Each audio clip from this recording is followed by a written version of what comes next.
नमस्कार विद्यार्थी मित्रांनो, SSC GD भरती 2025 महाराष्ट्र. तर यामध्ये आपण नॉर्मलायझेशन काय असते आणि जी 2024ची मागची भरती होती त्यामध्ये आपले पोराचे मार्क किती वाढले होते. म्हणजे काही नवीन विद्यार्थ्यांना नॉर्मलायझेशन हा कन्सेप्टच माहीत नसतो, तर तो नॉर्मलायझेशन काय असते याच्याबद्दल आपण माहिती घेऊ.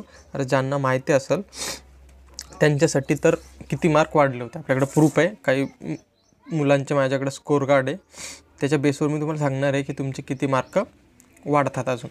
म्हणजे काय, तुमचा पेपर झाल्यावर तुम्हाला जे मार्क म्हणजे पेपर झाल्यावर जे मार्क मिळतात ते असतात रॉस्कर, त्यामध्ये नॉर्मलायझेशन ॲड होऊन तुमचे मार्क वाढतात. तर हा नॉर्मलायझेशनचा मुळात कन्सेप्ट काय याच्याबद्दल मी तुम्हाला डिटेलमध्ये माहिती सांगणार आहे. आणि तुमची पुढील प्रोसेस कशी असते, म्हणजे आता तुमचा एक्झाम झाला म्हणजे अजून चालूच एक्झाम 4 फेब्रुवारी ते काय 25 फेब्रुवारी वाटते, तोपर्यंत तुमचा एक्झाम आहे SSC GDचा महाराष्ट्रामध्ये म्हणजे ऑल इंडियामध्ये. तर तो एक्झाम झाल्यावर तुमची पुढील प्रोसेस काय असते फायनल सिलेक्शनपर्यंत. तर बाबा, महाराष्ट्रातील ज्यांनी पण SSC GDचा फॉर्म भरला असेल, ज्यांचं टार्गेट असेल ह्या वर्षी नाही पुढच्या वर्षी, तर आपल्या चॅनलवर SSC GDबद्दल भैया व्यवस्थित माहिती, तुम्हाला अशी माहिती कुठंच भेटणार नाही पुरा महाराष्ट्र. म्हणजे महाराष्ट्रात कोणतं बी असं चॅनल नसेल, कारण की भैया मी खुद सिलेक्शन गेली त्याच्यात, सगळ्या गोष्टी मला माहिती आहे. आणि हाच प्रयत्न राहील की महाराष्ट्रासाठी आपल्या विद्यार्थ्यांना हिंदी चॅनलवर डिपेंड करावं लागतं. तर मी ह्या सगळ्या गोष्टी तुम्हाला मराठीत सांगेन आणि जर तुम्हाला म्हणजे जसे तुम्हाला समजेन त्याच भाषेत मी तुम्हाला सांगून देईन, ठीक आहे. तर आपण सुरू करू आता. सगळ्यात पहिलं नॉर्मलायझेशन काय असते हे मी तुम्हाला सांगतो. नॉर्मलायझेशन सोप्या शब्दात नॉर्मलायझेशन म्हणजे कसं सीन आहे, आता तुम्ही पकडून झाला तुमचा SSC GD 2025चा एक्झाम 2025चा एक्झाम 4 फेब्रुवारीपासून किती 25 फेब्रुवारीपर्यंत वाटते. म्हणजे लगभग तुमचे 20 ते 25 दिवस एक्झाम चालणार आहे. एका दिवसात 3 शिफ्ट असतात, हे माहीतच असेल तुम्हाला.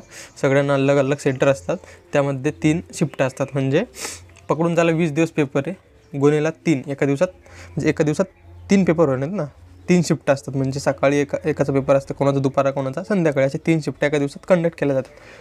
आणि पुरा इंडियामध्ये हाच पॅटर्न फॉलो केला जातो. महाराष्ट्रात बी तेच सीन आहे आपला. तर म्हणजे 20 दिवस तुमचा पेपर चालला, तर एका दिवसाला 3 पेपर आहे, म्हणजे किती 3 दुणे 6, लगभग 60 पेपर तुमचे तर होणारच.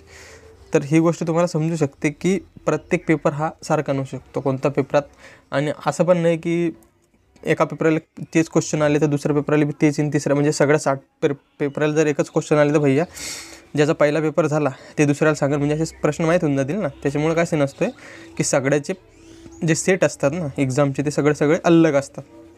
तर त्यामध्ये सीन असा होतो की प्रत्येक प्रत्येक शिफ्टची जी लेवल आहे ती कमी जास्त होते. म्हणजे कोणाचा एक्झाम सोपा होऊन जातो, कोणाला जास्त अवघड प्रश्न होऊन जातात, कोणाला जास्त सोपेच होऊन जातात, कोणाला मिडियम येतात. तर या सगळ्यांचा एक ऑल इंडियाचा एक स्कोर तयार करतात. म्हणजे सपोज 4 तारीखची पहिली शिफ्ट होती, 4 तारीखला पहिला दिवशी जो एक्झाम झाला, तर ऑल इंडियात पाहतात की पोरांचा ॲव्हरेज स्कोर किती आला. म्हणजे 160 आहे ना, तर ॲव्हरेज स्कोर पकडून झाला 100 आला. आणि 4 नंतर 5 फेब्रुवारीची पहिली शिफ्ट पकडून झाला, तर तिचा ॲव्हरेज स्कोर आला 100 होता 4 फेब्रुवारीचा, आणि 5 फेब्रुवारीचा 110. तर मग अशा सगळ्या शिफ्टचा ॲव्हरेज स्कोर करतात आणि त्या सगळ्या शिफ्टचा परत ॲव्हरेज करतात. म्हणजे एक ॲव्हरेज आलं, त्यामध्ये समजा ॲव्हरेज आलं 160पैकी 130, हा पुऱ्या ऑल इंडियाचा सगळ्या शिफ्टचा ॲव्हरेज 130. तर त्यामध्ये 100 मार्क ज्या शिफ्टचा ॲव्हरेज स्कोर 100 मार्क आहे, तर त्या प्रत्येक शिफ्टला ते 20-20 मार्क देऊन टाकतात. समजलं नॉर्मलायझेशन? आय थिंक तुम्हाला समजलं असं. मी मतलब सगळं ट्राय केलं. तर नॉर्मलायझेशन हेच की तुमचे मार्क वाढतात. तुमची शिफ्ट जर अवघड असेल तर तुम्हाला मार्क वाढेल, नक्कीच मार्क वाढेल तुमचे. तर मी प्रूफ पण दाखवणार आहे तुम्हाला किती मार्क वाढतात, काय विषय असतो. आणि एक कन्सेप्ट असं पण आहे का याच्यात की तुम्हाला वाटत असेल की मार्क कमी होतात, पण बहुत रेअर केसमध्ये ते तुम्ही निग्लेक्ट करून चाला की तुमचे मार्क फक्त वाढणार एवढं धरून चाला. तर ते किती वाढतात आणि काय गोष्ट असते पुढची, म्हणजे प्रोसेस कशी असते ह्याच्यात आपण माहिती घेणार आहे, ठीक आहे. आता मी तुम्हाला ते स्कोर कार्ड दाखवतो. त्याआधी भैया आज चॅनलला सबस्क्राईब केलं नसेल तर चॅनलला सबस्क्राईब करा, ठीक आहे. तर हे मी पण असं दुसऱ्या चॅनलवरतून घेतलं आहे, ते स्क्रीनशॉट मारून, ठीक आहे. आता इथे तुम्ही बघू शकता, हे आपलं SSCचं ते GDचं जे स्कोर स्कोर कार्ड असतं. आता याच्यानंतर कशी प्रोसेस असेल म्हणजे तुमचे 25 फेब्रुवारीला एक्झाम संपत. त्यानंतर जर 24मध्ये कंपेअर केलं तर भावा फक्त एक्झाम संपल्यानंतर लगभग 5 ते 7 दिवसात 7च दिवसाच्या अंदर तुमची ॲन्सर की आली ती. तर ॲन्सर की पकडून झाला तुमची मार्चच्या पहिल्या हप्त्यात तुमची ॲन्सर की येणार आहे. तर ॲन्सर कीमध्ये तुम्हाला काय माहीत होतं तुमचे मार्क किती आले बा, फक्त काय रॉ स्कोर असतं हावाला. रॉ स्कोर म्हणजे तुमचे किती बरोबर आणि किती चुकले, नेगेटिव्ह करून सगळ्या गोष्टी तुम्हाला किती मार्क पडले. ठीक आहे. तर मग रॉ स्कोर असतो आहे म्हणजे हा स्कोर कार्ड आहे का मुलाचा 109 त्याला रॉ स्कोर होता आणि त्याचं नॉर्मलायझेशन होऊन स्कोर किती झाला आणि फायनल मेरिटमध्ये तुमचा हा नॉर्मलाइज स्कोरच गृहीत धरले जाते. हे रॉ स्कोरचं भैया तुमचं काही मतलब नाही राहून जात, कारण की एकदा याच्यात मार्क वाढले तर ते नॉर्मलायझेशन स्कोर होतो आहे आणि हाच तुमचा मेन स्कोर मानले जाते. तर भैया ज्याला आता ॲन्सर की आली भैया मला आले कमी मार्क, म्हणजे ज्याला पण कमी मार्क आले असेल मग ते आपलं फिजिकलची तयारी पण करणार आणि काही नाही अशा गोष्टी करू नका. तर तुम्हाला समजून चाला की तुमची शिफ्ट जर अवघड असेल, ज्यानं खूप म्हणजे मेहनत घेतली असेल चांगली, तर त्याला समजून जाईन ते की भाई आपली शिफ्ट अवघड होती, तर तुम्हाला नक्कीच मार्क वाढेल. तर नॉर्मलायझेशन आता बघून चाला तुम्ही 123 झाले म्हणजे किती 109 आणि 110 आणि ते 13 आणि म्हणजे 14 मार्क वाढले भैया. इथे किती 14 मार्क इतके पण वाढू शकतात म्हणजे वाढेलच आहे नाही, काही विषय नाही. मी हे तुम्हाला आधीचे स्क्रीनशॉट दाखवते. त्यानंतर हे एक परत पहा तुम्ही 133 होता रॉ स्कोर आणि नॉर्मलायझेशन होऊन किती झालं 44 म्हणजे किती लगभग 11 मार्क तुमचे वाढले या ठिकाणी. ठीक आहे. त्यानंतर हा एक स्कोर कार्ड बघा, याच्यात आहे 148 रॉ स्कोर आणि नॉर्मलायझेशन होऊन झाला 57. 148 आणि ते किती 2 आणि 7 म्हणजे 9 मार्क नॉर्मलायझेशन झाले आणि या भैयाला इथे NCCचे बी 4 मार्क भेटले म्हणजे 9 4 13.8 म्हणजे लगभग 14 मार्क वाढले आणि त्याचे 160च्या पेक्षा बी जास्त मार्क झाले. होते भाई 160पेक्षा बी जास्त ते UP बाहेर तिकडचे पोरं त्याचे 160च्या पेक्षा बी जास्त होऊन गेले. 160 162 168 आणि एकाचे तर ते माहीत असेल तुम्हाला SSCGD ऑल रँक 1 काय त्याचं शाहरुख खानच आहे त्याचं. तर त्याला एक शाहरुख खान एक आलोक राटे 160पैकी 160 दोघांना मार्क भेटून जायलेत आणि NCCचे त्याच्या उपर म्हणजे ते 160च्या वरती पण गेलेत. ठीक आहे. असो आपल्या महाराष्ट्रात तर एवढं कॉम्पिटिशन नाही राहत. मागच्या वर्षीचा कट ऑफ तुम्हाला लगभग आयडिया असेलच 24चा कट ऑफ किती होता, म्हणजे पकडून चालला 120 मिनिमम होती SC ST कॅटेगरीसाठी, म्हणजे 120च्या वरती सर्व कट ऑफ होते. 120 मिनिमम BSFसाठी 117 होता काहीतरी आणि STचा कमी होता 108 का 110 होता वाटतं. म्हणजे हेच तुम्ही पकडून झाला 120च्या वरती मार्क आपल्याला काही पण करून घेणं. सीन असा होऊ शकतो यामध्ये की तुमचा आता पेपरवर डिपेंड, कारण पेपर अवघड आला का सोपा आला त्यावर तुमचा कट ऑफ डिपेंड म्हणजे पेपर जर अवघड असला भैया तर पूर्ण महाराष्ट्राला कट ऑफ मार्क कमी होऊन जातील ना, मग आपला कट ऑफ ॲटोमॅटिकली कमी होऊन जाईल. आणि मी चॅनलवर यासाठी एक व्हिडिओ बनवली की तुमचा कट ऑफ कसा असू शकते बा. तर तुम्ही आता ज्यानं पेपर दिला ते कमेंट बॉक्समध्ये आता कमेंट तुम्ही त्या व्हिडिओचे कमेंट बघा, तिच्यात तुम्हाला खूप समजेल. मला लगभग 70-80 कमेंट आला त्यामध्ये की भैया पेपर 2024च्या कम्पेअरमध्ये हार्ड होता. ठीक आहे. तर ते तुम्ही अजून व्हिडिओ बघून घेतो आणि तुमची काय राय ते पण सांगू शकता ज्याने अजून नाही पाहिला असेल तो व्हिडिओ. ठीक आहे. तर हे आपलं हे झालं, हे काय रॉ स्कोर 126 आणि नॉर्मलायझेशन होऊन 134 झाले म्हणजे इथे किती वाढले 26 आणि 4 आणि 4 8 मार्क वाढले समजा इथं. ठीक आहे. असे मार्क वाढतात भैया. तर आपण एक ॲव्हरेज बी पकडून जाऊ. हे कधीचं दाखवू राहिलं मी तुम्हाला, जुनं नाही, 2024 मागच्या वर्षीचेच पेपराचं हे सगळे स्क्रीनशॉट. आता हे पण एक चॅनलवरती पूर्ण टेबल बनवून सांगितलं होतं भैया, माहिती खरी आहे, मी काय असं इकडून तिकडून मी आणून राहिलो महाराष्ट्रामध्ये शिवाय ते समजून नाहीत. नंतर हे सगळं म्हणजे काय म्हणतात त्याला रिअली फेकणी बनवून राहिलो मी असं. आत्ता 2024चा जो एक्झाम होता मागच्या वर्षीचा SSCGDचा, तर तो चालू झाला तर 20 फेब्रुवारीपासून पहिली शिफ्ट होती ती.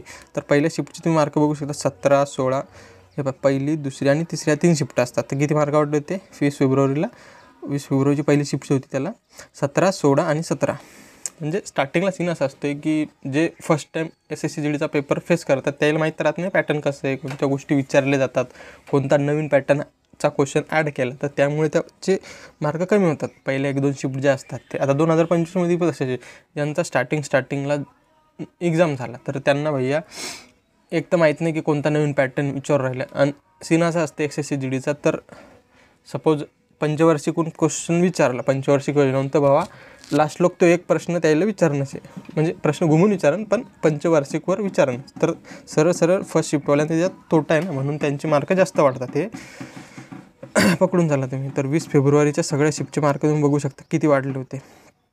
20 फेब्रुवारीची पहिली, ही दुसरी, हा तिसरी, म्हणजे हे 3 शिफ्ट ह्या नाहीत रे, हे 3 मुलांचे हे दिलेत, एक्झाम्पल दिले तुम्हाला. हे पहिली शिफ्ट, ही दुसरी शिफ्ट, ही तिसरी शिफ्ट आहे.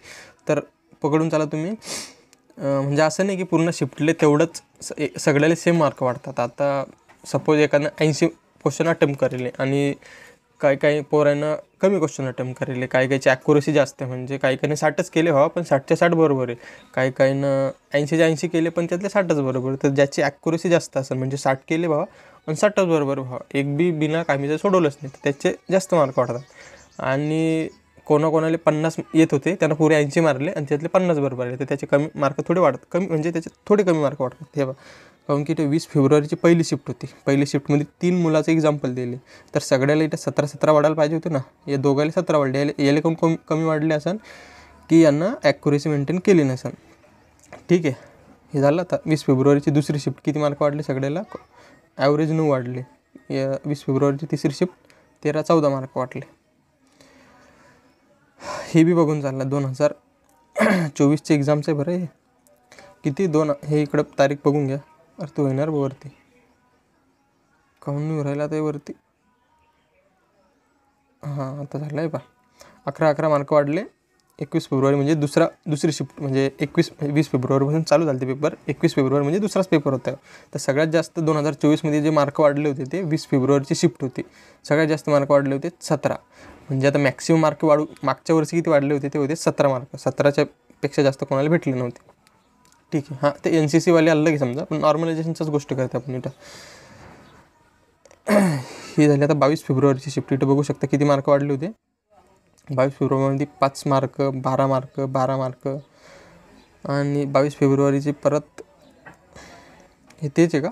हा, तेच वाटते स्क्रीनशॉट. 5-6, 5-6, 12, 11, 11, 12 असे मार्क वाढले होते. त्याच्यानंतर ही 26 फेब्रुवारीची, हिच्यात थोडे कमी. आता हे म्हणजे हे किती शेवट, म्हणजे मधातला टाईम आहे बरोबर. तर हिच्यात किती वाढले होते, स्टार्टिंगचे जास्त वाढतात आणि मधात थोडे कमी होऊन जातात ना, काहून की पोरल पॅटर्न माहीत होऊन जातो थोडा. 6 मार्क, 6.5, म्हणजे लगभग 6 ते. आणि बाई इथं परत एक अवघड शिफ्ट आली. आता याच्यावरून तुम्हाला समजत असं नॉर्मलायझेशन कमी जास्त काहून होतं, जिथं शिफ्ट अवघड आली. आता हे इकडेच बघा तुम्ही किती 10, 11, 12, 11 मार्क कोण वाढले एवढे की तुमची शिफ्ट अवघड होती 2024ची 26 फेब्रुवारीची. तर अशा शिफ्टा ह्याच्यात. आता ही पण एक 27 फेब्रुवारीचा हा सेकंड हार्डवाला पेपर होता. सगळ्यात हार्ड पेपर होता 20 फेब्रुवारीचा पहिल्याच दिवशीचा. आणि दुसरा पेपर होता हा. याच्यात किती मार्क होते, कंटिन्यू वाढले होते पोराले, 15, 14 आणि 15 एवढे मार्क वाढतात भैया. ठीक आहे, तर तुम्हाला समजलं आता या ठिकाणी तुम्हाला हे नॉर्मलायझेशनचं काय सीन असतं भैया, हे काय असतं सीन हे समजलं असेल. जे नवीन पोर असेल ज्यानं फर्स्ट टाईम दिलं असेल नॉर्मलायझेशन काय, मार्क वाढतात बी काऊन नाही वाढत हे समजलं असेल तुम्हाला. काऊन वाढतात, काय विषय असतं, किती मार्कापर्यंत वाढू शकतात. ठीक आहे, आता याच्यानंतर आपली पुढची प्रोसेस कशी असते याच्याबद्दल मी सांगणार तुम्हाला. पुढची प्रोसेस कशी असते, आता 20-25 फेब्रुवारीला तुमचे पेपर संपतात. 2025 SSCGDचे 25 फेब्रुवारीला आपले पेपर संपतात. त्याच्यानंतर 7 ते 8 दिवसात तुमची ॲन्सर की रिलीज होते. ॲन्सर की रिलीज म्हणजे SSCवरती आत्ताच त्याची लिंक जनरेट होईल. SSCचं काम तर भाई एकदम खतरनाकवालं असते, फास्ट. तर तुमचं काही तिथं ॲन्सर घेऊन तुमचे किती क्वेश्चन चुकले आणि किती बरोबर आले याच्यावरून तुम्ही तुमचे मार्क काढू शकता की इतके मार्क पडले बघा आपल्याला. ठीक आहे, मग याच्यानंतर काय होईल, याच्यानंतर तुमचा एक फिजिकल. आता सीन असा होता की 2024च्या आधी तुमचा 3 कट ऑफ लागत होते. म्हणजे कसं, एक फिजिकल होत होतं अलग, त्याच्यानंतर तुमचं मेडिकल होत होतं, नाही सॉरी फिजिकल मेडिकलसोबत डॉक्युमेंट होते ते. तर आता सीन असा केला आहे ना की तुमचं फिजिकल बी एकाच दिवशी, मेडिकल बी डॉक्युमेंट बी सगळंच एकाच दिवशी. मग तुमचा डायरेक्ट कट ऑफ जो आहे ना, एकच कट ऑफ लागेल याच्यानंतर.